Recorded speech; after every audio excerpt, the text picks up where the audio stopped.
दिया था। उसके बाद हम बोले थे क्या क्या पढ़ेंगे, इटली का एकीकरण। क्या बोले थे, इटली का एकीकरण। तो देखिए इटली का एकीकरण होने में, जो कि इटली का एकीकरण होने में बहुत सारे बाधाएं भी आई थी और कुछ व्यक्तियों का बहुत ज्यादा योगदान रहा था। तो सबसे पहले इटली के एकीकरण में आने वाली बाधाएं के बारे में पढ़ेंगे। क्या बाधाएं आई थी इटली के एकीकरण होने में। तो देखिए इनका 5 कारण है, जो कि सबसे पहला कारण इटली के भौगोलिक समस्या। इटली के भौगोलिक समस्या।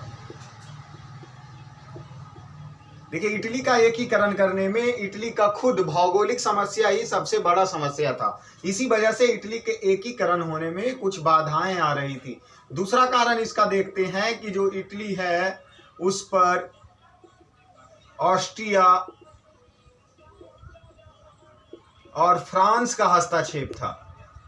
फ्रांस का हस्तक्षेप था, मतलब फ्रांस और ऑस्ट्रिया चाहता था कि इटली के एकीकरण हमारे नेतृत्व में हो, कि हम जैसे चाहें वैसे इटली का एकीकरण हो। इसकी वजह से इटली का एकीकरण होने में भी बाधाएं आ रही थी। तीसरा है जो इटली का रोम शहर है, रोम शहर पर पोप का हस्तक्षेप था। पोप का हस्तक्षेप था, मतलब पोप चाहता था कि इटली का एकीकरण धार्मिक तरीके से हो। कैसा, धार्मिक तरीके से हो, जो भी इसका सबसे बड़ा बाधा था। इसका चौथा बाधा यह था कि जो दक्षिणी इटली था, दक्षिणी इटली वह ग्रामीण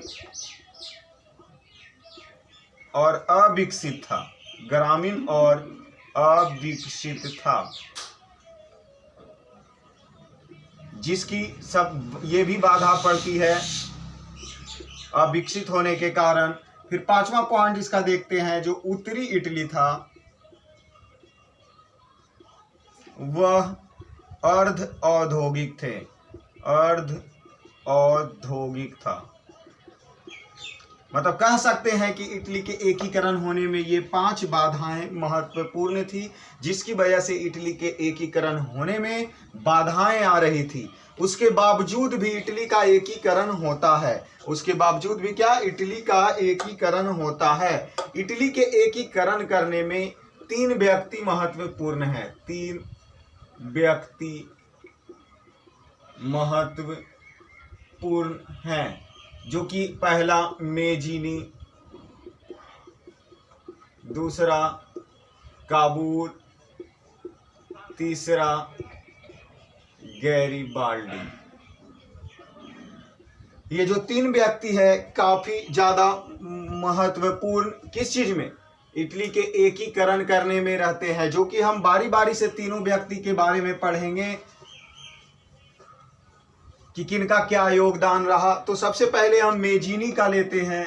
मेजीनी ने क्या योगदान दिया इटली के एकीकरण करने में। देखिए मेजीनी जो एक है वह एक साहित्यकार गणितज्ञ हैं।